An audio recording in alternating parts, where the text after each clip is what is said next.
देख रहे हैं सत्य हिंदी और मैं हूं आपके साथ कृति सिंह भदौरिया।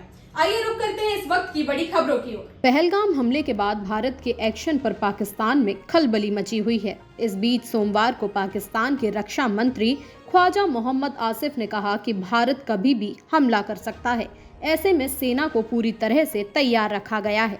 रक्षा मंत्री ख्वाजा मोहम्मद आसिफ ने इस्लामाबाद स्थित अपने कार्यालय में रॉयटर्स को दिए गए एक इंटरव्यू में बताया कि हमने अपनी सेना को मजबूत किया है, क्योंकि अभी के समय में ये जरूरी हो गया है। ऐसी स्थिति में कुछ रणनीतिक निर्णय लिए जाने हैं, इसलिए वे निर्णय लिए गए हैं। पाकिस्तान के रक्षा मंत्री ख्वाजा मोहम्मद आसिफ ने आगे कहा कि पाकिस्तान पूरी तरह से सतर्क है और वो अपने परमाणु हथियारों का इस्तेमाल तभी करेगा जब हमारे अस्तित्व को सीधा खतरा होगा।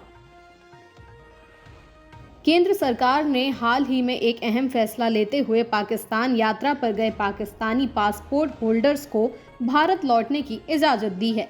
इससे उन सैकड़ों लोगों को राहत मिलेगी जो पाकिस्तान की यात्रा पर गए थे और हालिया विवाद के बाद वहीं फंस गए थे। ये राहत उन पाकिस्तानी नागरिकों के लिए अहम है जो भारत में बसे हैं लेकिन वर्तमान में पाकिस्तान में थे। इस फैसले के चलते अब वे अपने परिवारों से मिल सकेंगे। सरकारी आंकड़ों के मुताबिक पिछले 6 दिनों में 1000 से ज़्यादा भारतीय नागरिक पाकिस्तान से वाघा बॉर्डर के माध्यम से अपने घर लौट चुके हैं, जबकि 800 से ज़्यादा पाकिस्तानी अपने घर लौट चुके हैं। NIA कोर्ट ने 26/11 आतंकी हमले के आरोपी तहव्वुर राणा की हिरासत 12 दिन के लिए बढ़ा दी है। आपको बता दें कि तहव्वुर राणा को दिल्ली की पटियाला हाउस कोर्ट से ले जाया गया था। यहाँ राष्ट्रीय जांच एजेंसी यानी कि NIA कोर्ट ने उसकी हिरासत अवधि 12 दिन के लिए बढ़ा दी है। अमेरिकी राष्ट्रपति डोनाल्ड ट्रंप ने 13 फरवरी 2025 को प्रधानमंत्री नरेंद्र मोदी के साथ व्हाइट हाउस में संयुक्त प्रेस कॉन्फ्रेंस में तहव्वुर राणा के प्रत्यर्पण की घोषणा की। ट्रंप ने कहा कि हम एक बहुत खतरनाक व्यक्ति को भारत को सौंप रहे हैं जो मुंबई हमले का आरोपी है। ये फैसला अमेरिकी विदेश विभाग के सचिव द्वारा 11 फरवरी 2025 को औपचारिक रूप से अधिकृत किया गया था। तहव्वुर हुसैन राणा का भारत में प्रत्यर्पण 9 अप्रैल 2025 को हुआ।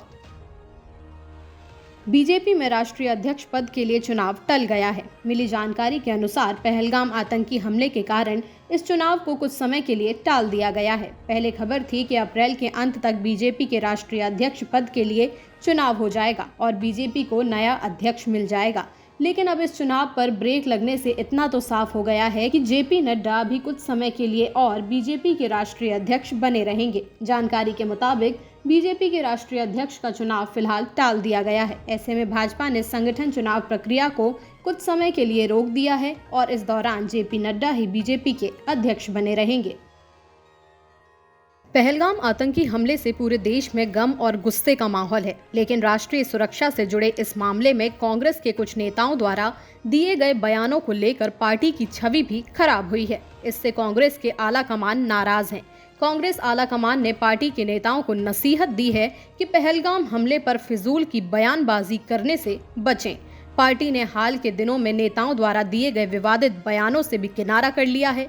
कांग्रेस नेता जयराम रमेश ने सोशल मीडिया मंच X पर लिखा कि कांग्रेस कार्य समिति ने 24 अप्रैल 2025 को बैठक की और 2 दिन पहले पहलगाम में पर्यटकों पर हुए बर्बर आतंकी हमले पर एक प्रस्ताव पारित किया और उसके बाद कोई भी टिप्पणी करने से अब मना किया जा रहा है। रूस के राष्ट्रपति पुतिन ने यूक्रेन के साथ 3 दिन के लिए अस्थायी युद्ध विराम का ऐलान किया है। रूस के मुताबिक ये युद्ध विराम 8 मई की सुबह से शुरू होकर 11 मई तक चलेगा। पुतिन ने ये फैसला मानवीय कारणों से और दूसरे विश्व युद्ध की 80 वर्षगांठ के मौके पर लिया है। अब तक यूक्रेन ने इस घोषणा पर कोई प्रतिक्रिया नहीं दी है। रूस की ओर से जारी किए गए बयान में कहा गया है कि रूस चाहता है कि यूक्रेन भी युद्ध विराम का पालन करे। अगर यूक्रेन युद्ध विराम तोड़ता है तो रूसी सेना उसका सख्त और प्रभावी जवाब देगी। बयान में कहा गया है कि रूस ने एक बार फिर से प्लान किया है कि वो बिना शर्त बातचीत के लिए तैयार है ताकि यूक्रेन संकट की मूल जड़ को खत्म किया जा सके। इसके लिए वो अंतर्राष्ट्रीय पार्टनर्स के साथ सकारात्मक बातचीत के लिए भी तैयार है।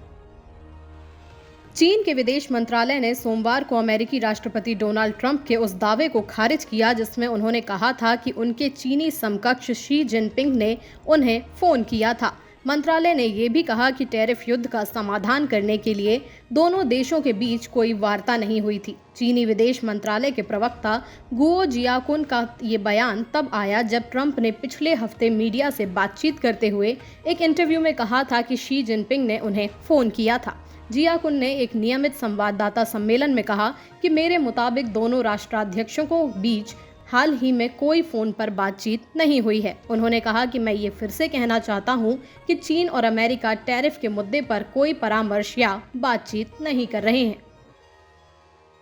हमारी नौसेना की ताकत को बढ़ाने के लिए भारत की सरकार ने फ्रांस की सरकार के साथ राफेल विमान की एक डील की है। भारत और फ्रांस की सरकारों ने कुल 26 राफेल विमानों की डील की है और ये सभी राफेल भारतीय नौसेना के लिए हैं। आपको बता दें कि इन 26 राफेल में 22 सिंगल सीटर और 4 ट्विन सीटर होंगे। इस डील के लिए इंटर गवर्नमेंटल एग्रीमेंट पर साइन हो गए हैं। इस डील में ट्रेनिंग, सिम्युलेटर, एसोसिएटेड इक्विपमेंट, हथियार और परफॉर्मेंस आधारित लॉजिस्टिक शामिल होंगे। इतना ही नहीं, अभी भारतीय वायुसेना के मौजूदा राफेल बेड़े के लिए अतिरिक्त उपकरण भी इस डील में शामिल होंगे। आपको बता दें कि आत्मनिर्भर भारत पर सरकार का फोकस है और उसके तहत समझौते में ये भी है कि स्वदेशी हथियारों का एकीकरण भारत में हो। इसके लिए टेक्नोलॉजी भी ट्रांसफर किए जाएंगे। यूरोप के कई देशों में अचानक भीषण बिजली संकट पैदा हो गया। स्पेन और पुर्तगाल समेत कई इलाकों में भारी ब्लैकआउट देखने को मिला, जिससे हवाई सेवाओं से लेकर मेट्रो तक का संचालन प्रभावित हो गया। दोपहर के समय मैड्रिड से लेकर लिस्बन तक बड़ी आबादी अंधेरे में डूब गई। इस आपात स्थिति से निपटने के लिए दोनों देशों ने तुरंत प्रोटोकॉल लागू कर दिए हैं।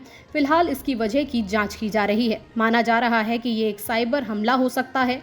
स्पेन के नेशनल ग्रिड ऑपरेटर रेड इलेक्ट्रिका ने बयान जारी कर बताया कि पूरे देश में बिजली आपूर्ति बहाल करने के लिए सेक्टर कंपनियों के साथ मिलकर कई ठोस कदम उठाए जा रहे हैं। वहीं पुर्तगाल के ग्रिड ऑपरेटर ई रेडिस ने बताया कि ये संकट यूरोपीय पावर ग्रिड में आई समस्या के कारण उत्पन्न हुआ है। जम्मू कश्मीर के मुख्यमंत्री उमर अब्दुल्ला ने पहलगाम हमले के बारे में कहा है कि पीड़ितों से माफी मांगने के लिए उनके पास शब्द नहीं है। उन्होंने कहा कि कोई भी कश्मीरी इस हमले के साथ नहीं है। जम्मू कश्मीर विधानसभा के विशेष सत्र को संबोधित करते हुए उमर अब्दुल्ला ने कहा कि 26 सालों में मैंने पहली बार लोगों को बाहर आते देखा। शायद ही कोई गांव या शहर हो जहां से लोग बाहर ना निकले हों।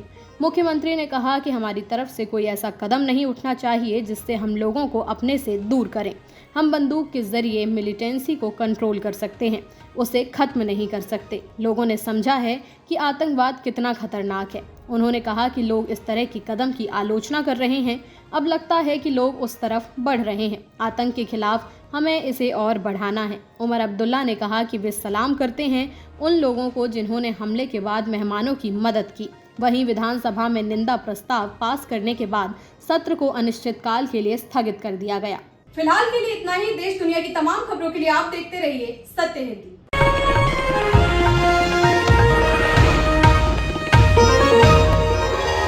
Copyright disclaimer under Section 107 of the Copyright Act 1976. Allowance is made for fair use for purposes such as criticism, comment, news reporting, scholarship, and research. Fair use is a use permitted by copyright statute that might otherwise be infringing.